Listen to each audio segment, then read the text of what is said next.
함께 나눌 말씀은 사도행전 17장입니다.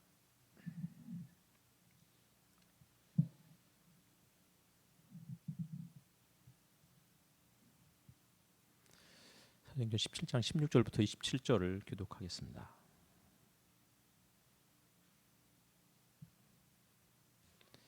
제가 먼저 읽겠습니다. 바울은 아테네에서 그들을 기다리고 있는 동안에 온 도시가 우상으로 가득 차 있는 것을 보고 격분하였다.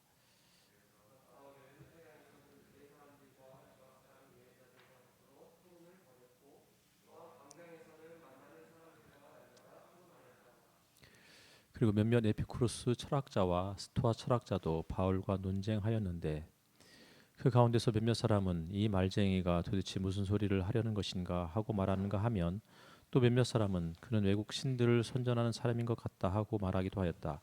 그것은 바울이 예수를 전하고 부활을 전하였기 때문이었다.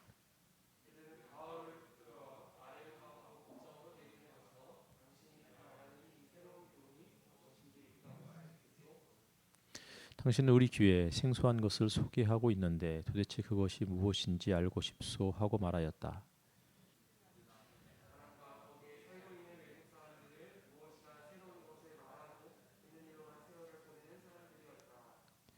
바울이 아레오하고 법정 가운데 서서 이렇게 말하였다. 아테네 시민 여러분, 내가 보기에 여러분은 모든 면에서 존귀심이 많습니다.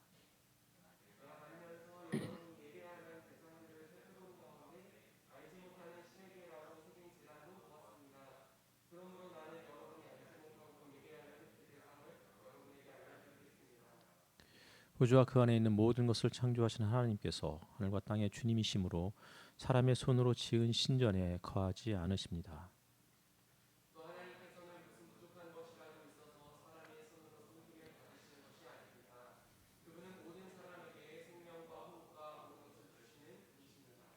그분은 인류의 모든 족속을 한 혈통으로 만드셔서 온 땅 위에 살게 하셨으며 그들이 살 시기와 거주할 지역의 경계를 정해 놓으셨습니다.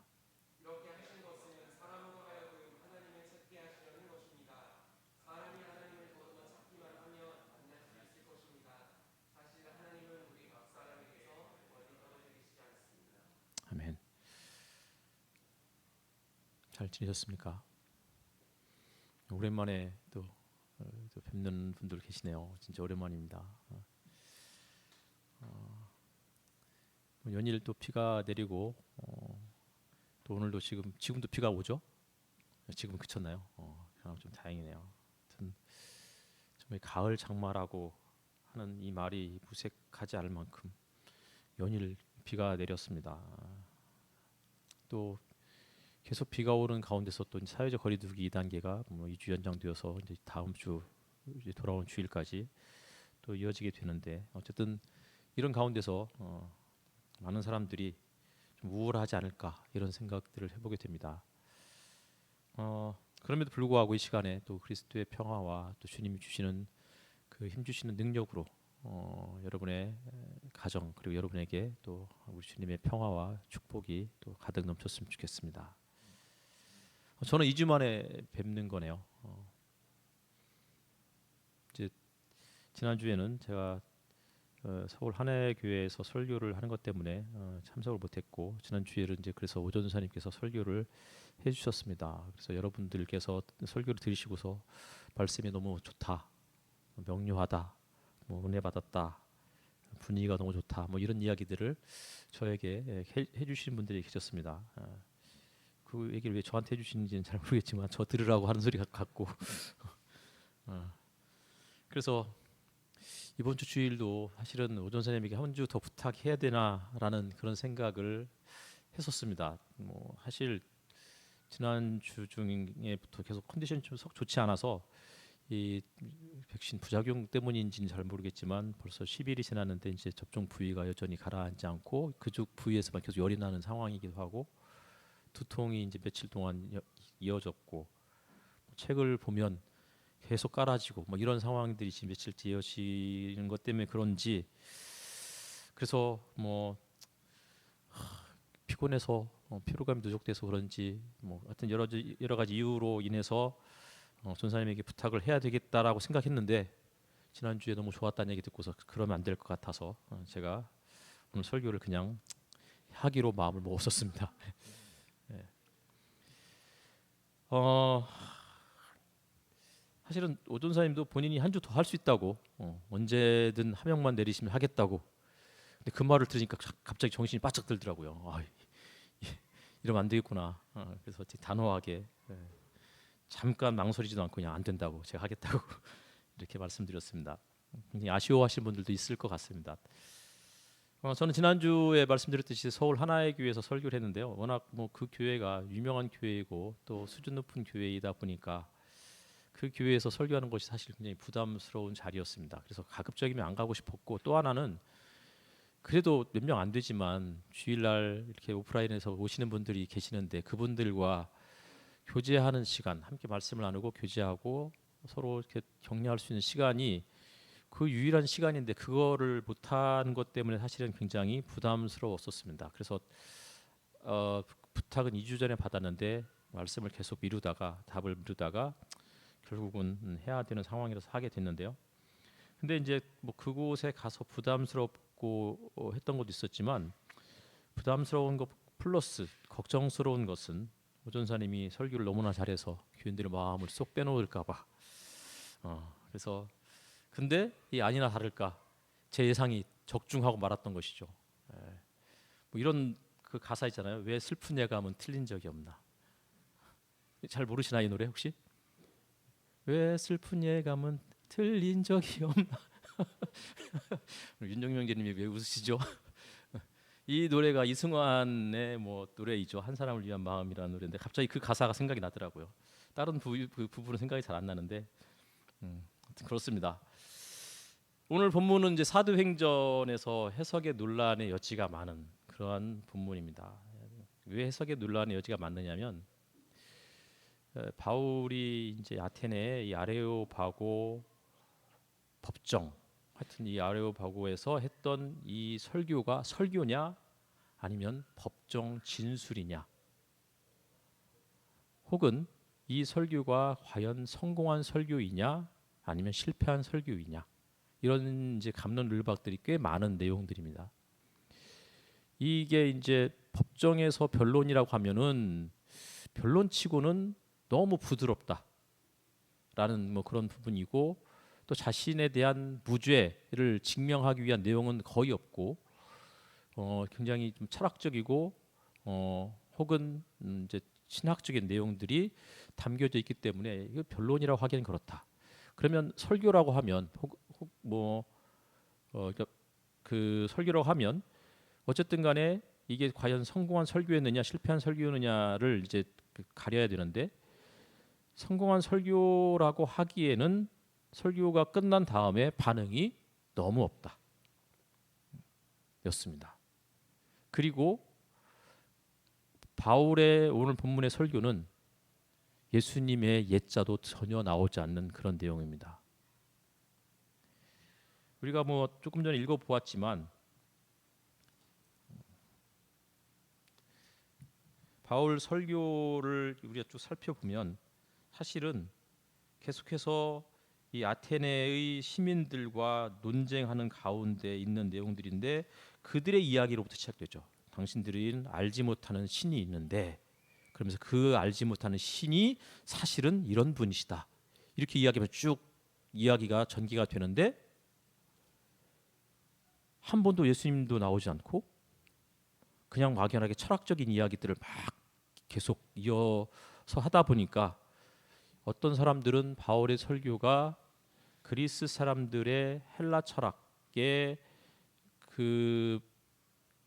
그들의 방법을 통해서 설교를 하려다 보니까 복음이 애매모호해졌고, 그래서 결국은 헬라 철학에서 크게 벗어나지 않는, 그래서 실패한 설교다. 그렇기 때문에 그 누구도 그 설교를 듣고서 예수를 믿겠다라고 하는 사람들이 정말 적었던 이유가 그런 이유였을 것이다라고 이야기를 하는 사람들도 있습니다. 어쨌든 바울이 아테네까지 오게 된 여정을 한번 우리 잠깐 살펴보면, 사도행전을 우리 계속 공부하고 있으니까 바울이 15장에서 바나바와 마가 때문에 결별을 하게 되죠. 그리고 16장에 접어들어서 바울이 환상을 보는데 환상에서 마게도냐로 건너와서 우리를 도와주시오라는 목소리를 듣게 됩니다. 그래서 바울이 자신의 그 진로를 소아시아로부터 발칸반도였던 고린도를 넘어서서 이제 건너서 이제 그렇게 해서 이제 마케도냐로 점점점 올라가는 그런 내용입니다.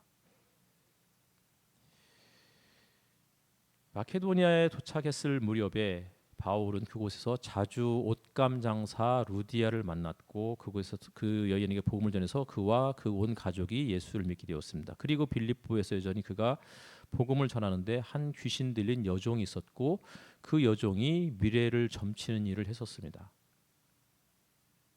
그러자 그 여종 덕분에 돈을 많이 버는 사람들이 생겼었죠. 다시 말하면 어떤 사람들이 그 여종을 귀신 들린 그 여종을 이용해서 막대한 돈을 벌고 있었던 것입니다. 그러자 바울이 그 여인을 결국은 귀신으로부터 고쳐주었죠. 그리고 그것 때문에 그 여종의 주인들이 바울 일행을 끌고 가서 관원들에게 넘겨주었고 결국은 그들이 매를 맞고 빌립보 감옥에 갇히는 신세가 되고 말았습니다. 바울을 끌고 간 사람들이 이런 식의 비난을 하죠. 우리 도시를 소란하게 하고 있습니다. 이 사람들은 로마 시민인 우리로서는 받아들일 수도 없고 실천할 수도 없는 부당한 풍속을 선전하고 있습니다. 도시를 소란하게 하는 사람. 바울의 메시지, 복음이 도시를 소란하게 하고 사람들의 풍속을 해치는 일을 하고 있었던 거예요. 적어도 그들이 그렇게 느꼈던 것이죠. 그런데 우리가 지금 17장을 살펴보겠지만 17장은 그런 내용이 전혀 없어요. 그들의 입맛에 맞는 그들이 갖고 있는 생각들을 통해서 메시지를 전했기 때문에 아무런 불편함도 느끼지 않게 자연스럽게 바울의 설교가 전달되는 것처럼 느껴지죠. 어쨌든 귀신 들린 사람을 자유케 해주었지만 사람들은 그 여인이 자유케 됨으로 인해서 돈벌이가 끊겼다고 그러면서 화를 냈습니다. 그러니까 누군가를 종으로부터 억압으로부터 풀어줬는데 그런데 억압으로부터 풀어준 것 때문에 화를 내는 사람들이 있어요. 이 사람들은 누군가가 귀신 들리고 억압되어서 누군가에게 종사를 해야만 그래야만 자신들의 주머니가 든든해지는 이런 사람들인 것이죠. 지금은 뭐 어떤 게 있을까요? 지금 시대 누군가의 억압된 삶을 통해서 자신들의 부를 축적하는 사람들 굉장히 많을 거예요. 누군가를 억압해서 나는 전혀 억압당하지 않았어. 근데 누군가가 죽도록 일을 해야 되고 누군가가 자기의 영혼과 정신까지 팔게 해서라도 자기의 부를 누리려는 사람들. 현대사회에 그런 사람들이 많죠. 이 자본주의의 가장 큰 폐단 중에 하나가 그런 모습이 아닐까 싶어요.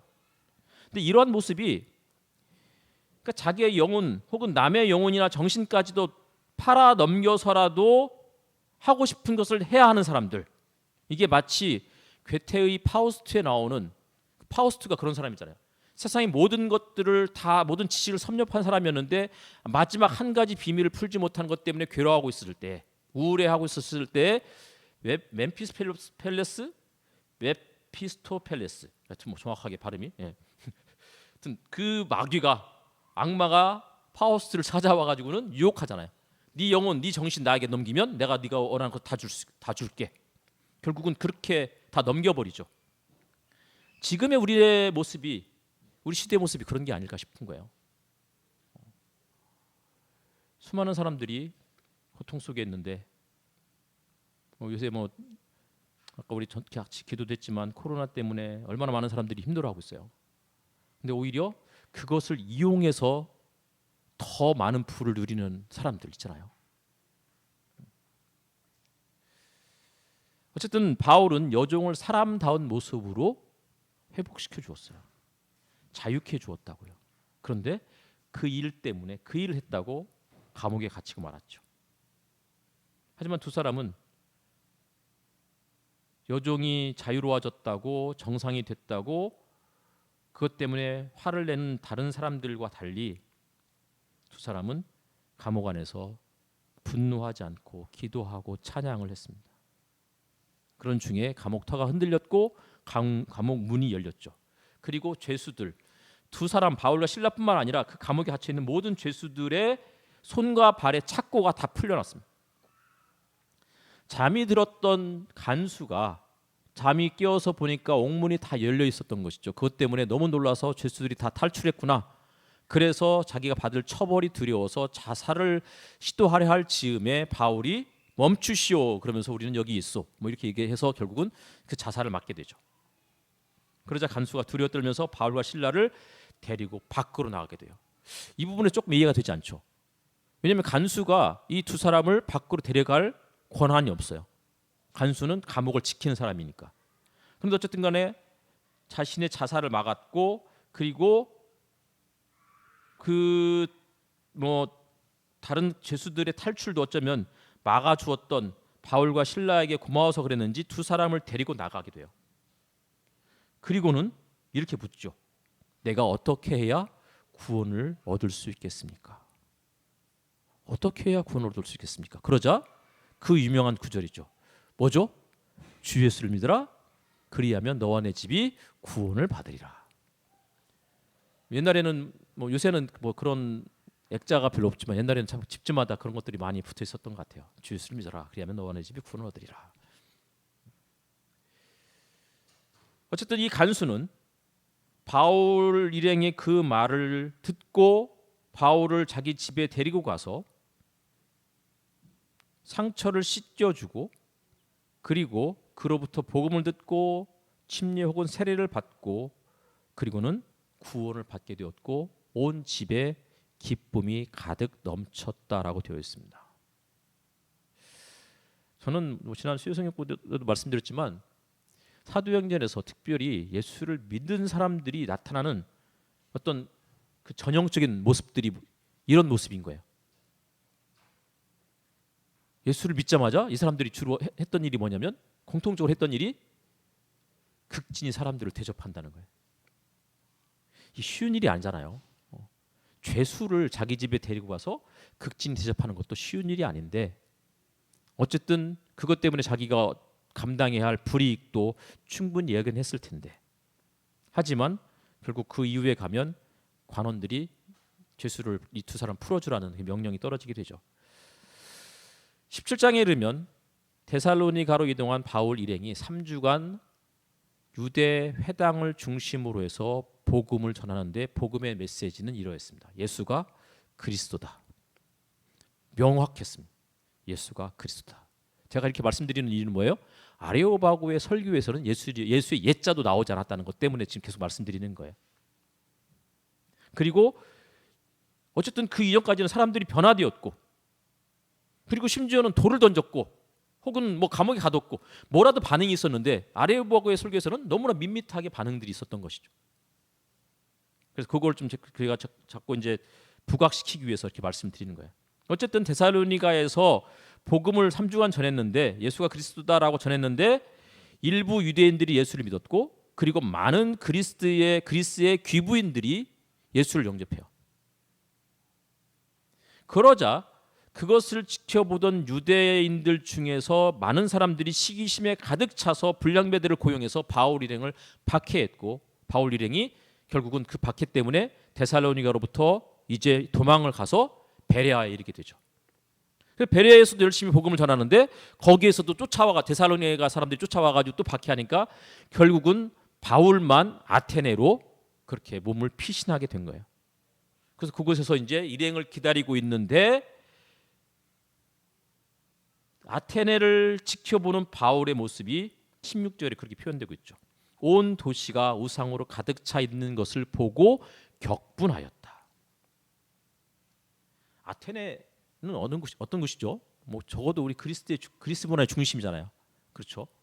아테네라는 여신의 이름을 따서 만든 도시이고 그리고 그곳은 세계 그 문명의 뭐 출발지라고, 유럽 문명의 출발지라고 그렇게 이야기해도 과언이 아닌 워낙 화려한 문명을 자랑하는 곳이었고, 건축뿐만이 아니고 온갖 최고의 사상이 그곳에서 꽃피웠던 동네였습니다. 하지만 1세기 중반에 아테네는 전성기가 아니고 이미 지는 해였습니다. 그럼에도 불구하고 여전히 과거의 그 화려했던 그때를 기억하면서, 그때를 추억하면서 계속해서 그 명성을 되찾고자 노력하는 사람들이 있었을 거예요. 근데 아테네는 뭐 예로부터 폴리스 도시국가였고, 그리고 그곳에서 그들의 독특한 장점은 광장 아고라를 중심으로 해서 자유로운 토론을 펼치는 곳이었잖아요. 그러니까 아테네는 다시 말하면 자유로운 토론의 본산이었어요. 근데 바울이 이곳에 도착했을 때 우리가 읽었던 이 본문에는 바울이 그들과 토론했다라는 단어가 두 번, 세 번 이렇게 반복이 되고 있는 것이죠. 아테네의 유대 회당에 처음에 들어갔을 때 바울은 그곳에서 유대인들과 그리고 이방인 예배자들 이들과 함께 토론을 벌였습니다. 그리고는 광장, 개역개정에는 장터, 그리고 헬라어는 아고라 이렇게 되어 있는데요. 이곳에서 또 사람들과 토론을 하는데 그때 유명한 두 철학 학파가 등장을 하죠. 에피쿠로스 학파와 스토아 학파. 들어보셨죠? 에피쿠로스는 우리가 흔히 말하는 견유학파, 들깨처럼 여기저기 떠돌아다니는 사람들, 뭐 이렇게 해서 좀 비하하는 발언이지만 어쨌든 에피쿠로스 학파는 사실 그런 사람들은 아니었어요. 뭐 일부는 뭐 쾌락주의자다 이렇게 이야기하지만 에피쿠로스 학파는 쾌락주의라고 말하기는 좀 그렇고, 이 사람들은 기본적으로 만물은 미립자 혹은 원자로 구성되어 있다라고 주장했던 사람들이었어요. 어떤 사람은 아주 작은 뭐 물, 어떤 사람 불, 뭐 하여튼 뭐 이런 것들이 있었잖아요. 우리 옛날에 다 배웠죠. 윤리 시간에. 네. 어쨌든 그렇습니다. 그래서 세상은 정말 작은 미세한 그 미립자들이 그냥 자율 운동을 통해서 세상이 그렇게 운행이 된다라고 주장했던 사람들이에요. 그러니까 그 사람들의 결론은 뭐겠어요? 그 사람들에게는 신이 있겠어요, 없겠어요? 당연히 신이 없죠. 세상은 저절로 움직이는 거니까. 그러니까 결국은 에피쿠로스 학파는 무신론으로 이어지는 그런 어떤 그 뭐 발판이 돼요. 그런 토대가 되는 사람들이죠. 이 사람들은 소박한 삶을 즐기면서, 그러면서도 신이 없기 때문에 우리에게 주어지는 고난, 고통은 신의 징벌이 아니잖아요. 그러니까 뭐겠어요? 이건 그냥 우연히 재수 없어서 걸리는 거야. 그렇기 때문에 최대한 불행을 피하는 게 이게 상책인 거죠. 그래가지고 불행을 겪지 않고 행복을 추구하면서 살아가라. 신이 없으니까. 이게 이제 그들의 에피쿠로스 학파의 특징이었다면, 반면에 스토아 학파는 세상은 우리가 눈에 보이지 않지만 수많은 신들이 세상을 지탱하고 있다라고 이렇게 이야기했던 사람들이에요. 이것을 어떻게 할 수 있냐면 우리가 최대한 그러니까 육체의 그런 뭐 그 욕망들을 죽이고 최대한 이성을 극대화하면 만물이 운행하는 법칙들이 보이게 되는데, 만물 운행하는 그 법칙 이면에는 사실은 신에 보이지 않는 손길이 숨겨져 있다. 이렇게 주장하는 사람들이죠. 그러면 이제 이 스토아파는 결국 무엇으로 이어지겠어요? 범신론으로 이어지겠죠. 세상은 신으로 가득 차 있어. 그러니까 그 사람들은 틈틈이 수많은 신들을 발견할 때마다 그 신을 모실 수 있는 신전을 만들고 신전에서 제사를 드리고. 그런데 이러한 모습들이 바울이 보기에는 우상 숭배로 비쳤을 거예요. 그렇기 때문에 그들은 종교심이 가득하고 수많은 신들로 가득한 그 사회, 그 신전의 모습을 보면서 격분했던 것이겠죠. 이런 두 상극의 에피쿠로스 학파와 스토아 학파의 사이에 바울이 등장을 한 거예요. 그리고 그들과 함께 토론을 하는 것이죠. 근데 바울의 메시지는 헬라 철학자들의 방법과 거의 똑같은 패턴으로 이어지고 있어요. 말씀드렸듯이 알지 못하는 신에게라는 재단도 있는데 그 알지 못하는 신에 대해서 내가 이야기해 주겠습니다 라고 하면서 그 알지 못하는 신은 결국은 세상의 모든 것을 창조하신 분이고, 그렇기 때문에 그분은 하늘과 땅의 주인이시고, 따라서 그분은 사람이 지은 신전에 머무는 분이 아니고, 이런 이야기를 쭉 해나가고 있습니다.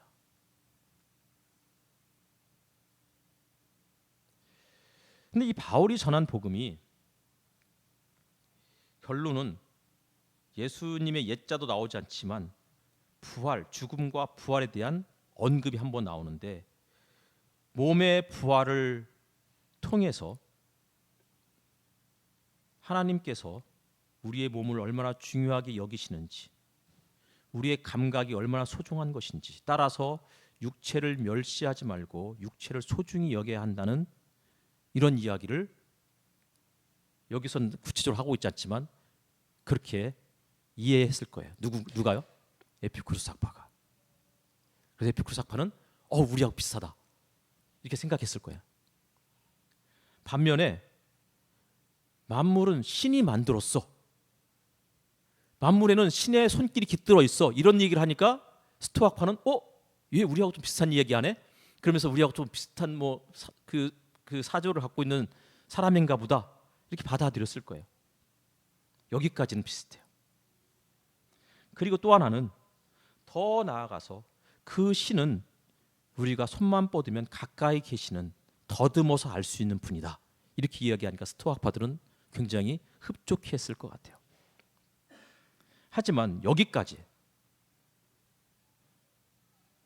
그 다음부터는 스토아학파도 에피쿠르스 학파도 바울의 그 다음의 이야기를 받아들이기가 쉽지 않았을 거예요. 일단 26절을 보면요, 하나님이 세상을 창조하신 목적이 나와요. 그분은 인류의 모든 족속을 한 혈통으로 만드셔서 온 땅 위에 살게 하셨으며 그들이 살 시기와 거주할 지역의 경계를 정해 놓으셨습니다. 하나님이 인류를 만드신 목적이 뭐라고요? 한 혈통으로 만드신 거예요. 모든 사람, 모든 민족은 한 혈통이다. 하나님의 가족, 영어로는 가스킨이라고 되어 있는데 이 킨이 친척 이런 의미를 담고 있는 것 같아요. 하나님의 가족, 친척이다 이렇게 이야기하는 거예요. 그러니까 스토아파는 되게 좋잖아요. 그리고 스토아파는 호의 평등을 이야기했다고요.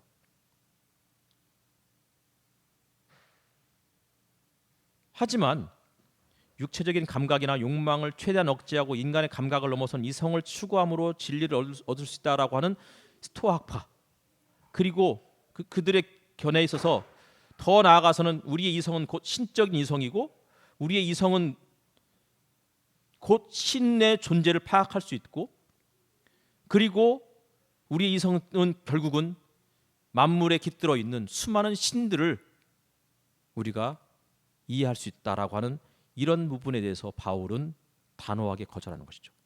하나님이 어떤 한 사람을 죽은 몸에서 산 몸으로 살리셨다, 이 한마디를 통해서, 그리고 그분을 통해서 세상을 정의롭게 심판하실 것이고 그분을 통해서 다시 만물을 회복하실 것이다.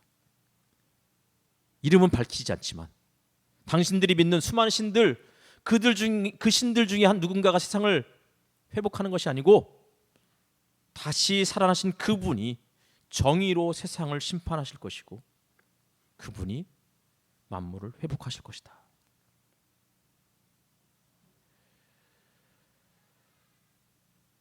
바울도 로마서 1장에서 이렇게 이야기했죠. 이 세상 창조 때로부터 하나님의 보이지 않는 속성, 곧 그분의 영원하신 능력과 신성은 사람이 그 지으신 만물을 보고서 깨달아 알게 됩니다. 그러나 알게 되는데 만물을 통해서 어느 정도는 신의 성품을 알게 되죠. 속성을. 그런데 만물을 그렇게 열심히 관찰했던 스토아파는 뭐라고 했어요? 결국 보니까 세상이 신이네 이렇게 돼버렸잖아요. 혹은 만물을 정말 열심히 관찰했던 에피쿠르스 학파는 신이 어딨어? 라고 말하게 됐잖아요. 근데 바울은 결국은 만물을 열심히 관찰해도 어느 정도는 하나님을 느낄 수 있을지 몰라도 그러나 그것으로는 충분치 않다라고 이야기해주고 있는 것입니다. 다시 말하면 복음은 자연 철학, 일반 학문 이런 곳에서 가르치는 그 이상을 이야기하고 있다는 거예요. 하나님이 사람의 손으로 만든 작품 혹은 자연 속에 깃들어 있지 않다라고 바울이 그렇게 이야기하고 있는 거잖아요. 스토아파가 자연에 깃들어 있고 그 자연에 깃든 신을 위한 신전을 만들었는데 바울은 하나님은 그런 곳에 깃들어 있는 분이 아니다. 갇혀 있는 분이 아니다. 우리가 만물을 통해서 신의 흔적을 더듬어가서 찾을 수는 있을지 몰라도 그러나 거기에서 멈추지 말고 정확하게 복음이 무엇인지를 귀담아 들어야 한다. 그것은 우리를 위해서 십자가에 죽으시고 다시 살아나신 그분의 이야기로까지 확대되어야 이해가 가능한 것이다. 이렇게 이야기해주고 있는 것입니다.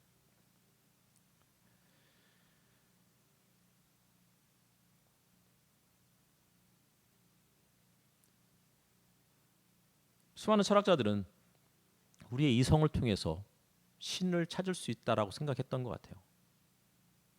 그래서 결국은 아리스토텔레스는 신은 어떤 존재였어요? 제일 원인. 모든 만물의 원인을 쭉 역추적하다 보니까 첫 번째 원인, 그 원인은 결국은 신이다. 근데 그 신은 부동의 동자, 움직이지 않는 그러나 무언가를 움직이게 하는 원동력이다. 이런 식으로 설명을 했죠. 그런데 바울은 하나님은 그런 분이 아니고 우리가 믿는 하나님은 그런 분이 아니고 우리를 위해서 이 땅에 오셨다가 우리를 위해서 죽으셨고 그리고 그분은 다시 살아나신 분이시다. 그러니 우리의 다시 살아난 우리 부활을 믿는 우리 몸을 다시 살리시는 그분이 우리 몸이 얼마나 소중한 존재인지를 깨닫고 몸을 억압하지도 그렇다고 그 몸을 가지고 쾌락을 추구하지도 않고 하나님 나라의 의를 위해서 사용하라. 이런 것이 아마 바울 복음의 핵심이었을 것입니다. 어쨌든 오늘 이 본문을 통해서 또 바울은 마치 소크라테스와 같은 사람으로 누가가 보여주고 있습니다. 소크라테스는 어떤 사람이었어요? 그리스 사회에서 소크라테스는 어떤 사람이었죠? 무신론자였어요. 신을 믿지 않는 사람이다. 그러면서 결국은 무신론자라는 이유 때문에 젊은 사람들의 사상을 부패시키는 사람이다. 그래가지고는 그를 법정에 세웠고 법정에서 사형 언도를 받고 죽게 되죠. 그를 무신론자라고 했던 사람 누구겠어요? 당연히 스토아파 같은 사람들이겠죠. 근데 실질적으로 바울뿐만 아니라 초기 그리스도인들은 로마 사회에서 무신론자라는 그런 비난을 받고 박해를 받게 되었었습니다. 왜요? 수많은 신들이 아니고 예수 그리스도 그리고 하나님, 이때는 성령 이런 것을 막 강조했던 시대는 아니었으니까 하나님과 그가 보내신 예수 그리스도 두 분에 대한 이야기가 사실은 신의 전부이고 나머지는 다 거짓이다. 이런 이야기를 했기 때문에 아마 초기 기독교인들도 큰 박해를 면할 수 없었을 거라고 생각이 듭니다. 어쨌든 소크라테스는 폴리스의 신들을 모독했고 청년을 부패시켰다는 이유로 재판에 붙여져서 사형을 받게 된 사람인데 바울 역시도 거의 무신론자 같은 그러한 상황에서 법정에 서 있고 그곳에서 변론을 하고 있는 상황인 것이죠. 하지만 바울은 소크라테스와 같은 사람이 아니고 소크라테스 그 이상의 사람이다라는 것을 또 누가가 보여주고 있는 것이라고 생각이 듭니다. 정리하겠습니다. 바울은 외국 신들을 선전하는 사람으로 그렇게 비춰졌습니다. 폴리스의 신들을 모독했고 그들을 부정하는 사람으로 보여졌습니다. 그리고는 법정에서 재판을 받고 있었던 것이죠. 그런데 제가 여기서 주목했던 한 구절이 있습니다. 그건 21절이었습니다. 21절은 한번 읽겠습니다. 자, 시작. 모든 아테네 사람과 거기에 살고 있는 외국 사람들은 무엇이나 새로운 것을 말하고 듣는 일로만 세월을 보내는 사람들이었다. 새로운 것을 말하고 듣는 일로만 세월을 보내는 사람들. 칭찬이 아니고 비난이겠죠. 지식을 추구하는 사람들의 최고 약점이에요. 그리고 유혹이죠. 그러니까 지식을 추구하는 사람들의 집에 가면 뭐가 많아요? 책이 많죠. 새로운 것을 계속 얻고자 하다 보니까 열심히 책을 사서 모으죠. 근데 뭐 새로운 것을 얻는 게 잘못된 건 아니에요. 새로운 것에만 탐닉하고 그러면서 우리에게 주어져 있는 우리가 전수받은 정말 소중한 것들을 무시하니까 문제가 되는 거죠. 새로운 것에 대한 호기심은 인류의 문명의 발전을 가져온 원동력이었어요. 하지만 그것만이 전부가 아니었다는 거예요. 새로운 것을 받아들이면서 동시에 이 새로운 것을 받아들이기 전까지는 어떻게 해요?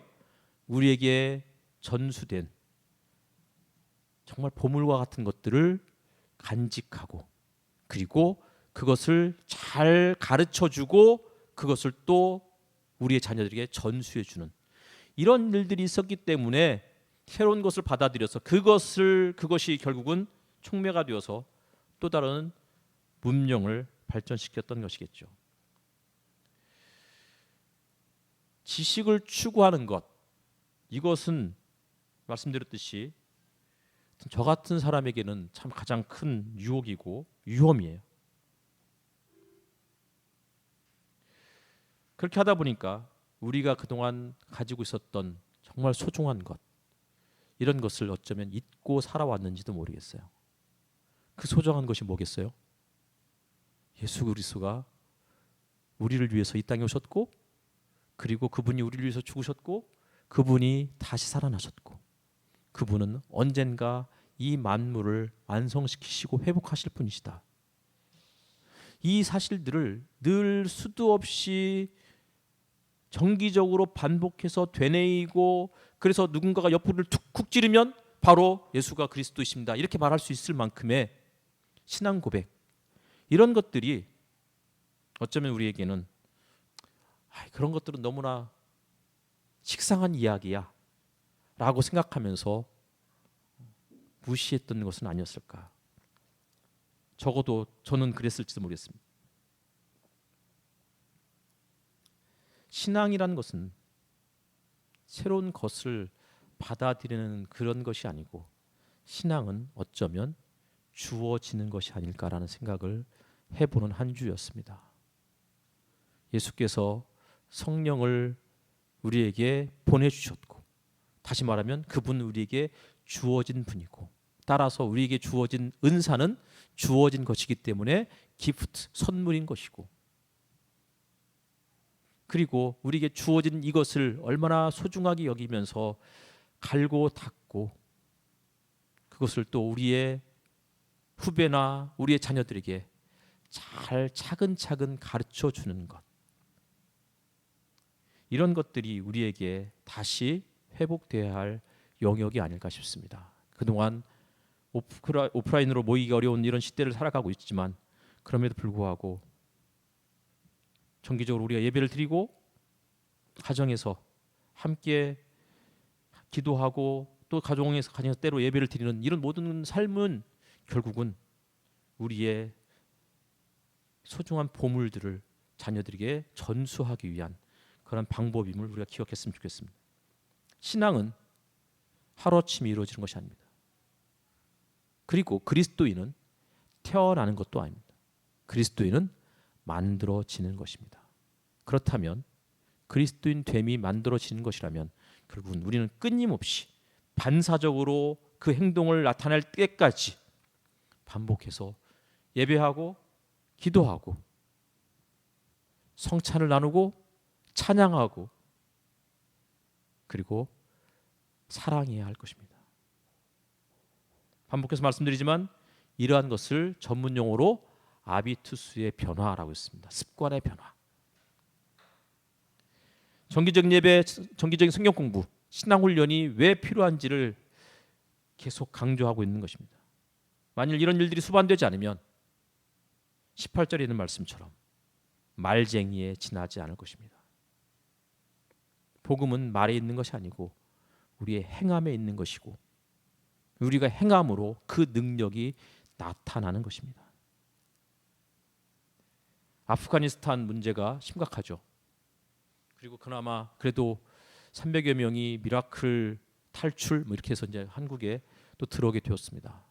그 과정에서 그들이 난민이 아니고 기여자다 이렇게 표현하는데 이게 마치 난민을 좀 이렇게 차별하는 그런 말이 돼버렸잖아요. 난민은 극진히 대접하면 안 되고 그 사람들은 우리 한국 정부에 기여한 사람이니까 극진히 대접해야 된다. 이것도 좀 이상한 것 같아요. 어쨌든 간에 난민이든 누구든 사람인데 어쨌든 그렇습니다. 근데 이 탈레반에서 그 아프가니스탄에 탈레반이 있는데 이 탈레반이 무슨 뜻인지 혹시 아세요? 학생이라는 뜻입니다. 학생. 탈레반. 아프가니스탄은 뭐 역사가 수많은 꽤 오랜 세월 동안 외세에게 계속 지배를 받았던 그런 나라였는데 최근 열강들의 침략에 의해서 거의 100년 동안 또 큰 어려움을 겪었던 나라이기도 했습니다. 정말 가난한 나라죠. 사방이 다 땅으로 둘러싸여 있는. 굉장히 재미있는 것은 아프가니스탄은 수니파가 장악하고 있는데 그 주변국들은 다 그 뭐죠? 시아파죠, 그렇죠.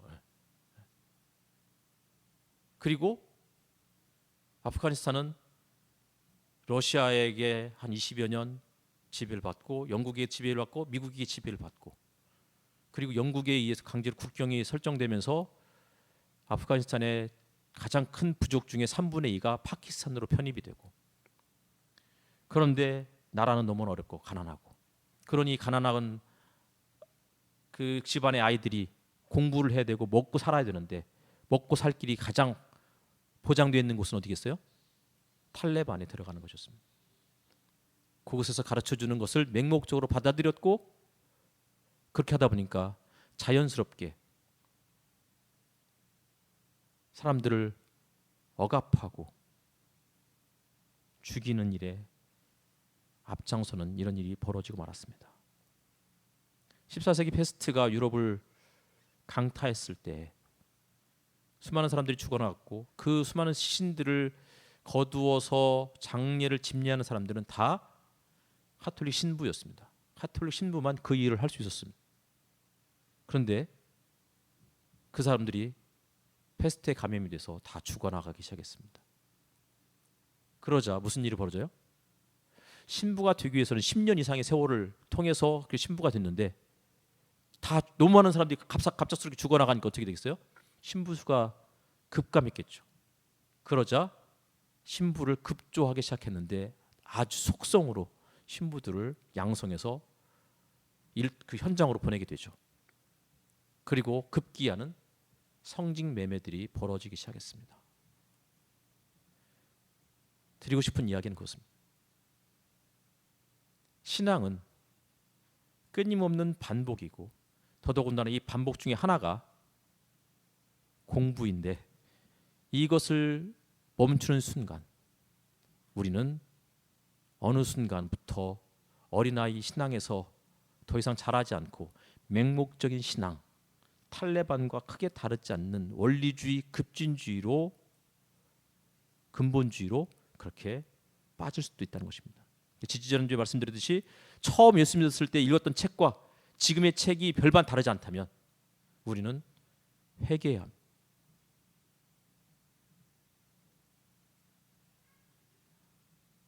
다음 주부터 아니 이번 주죠. 이번 주부터 독서 모임이 시작이 됩니다. 이 이야기를 하려고 계속 설교를 하고 있는 거예요. 아비투스의 변화. 우리 꿈 있는 교회가 함께 공동체의 성품, 공동체의 덕을 만들어 가기 위해서는 목사 혼자서 되는 일이 아니잖아요.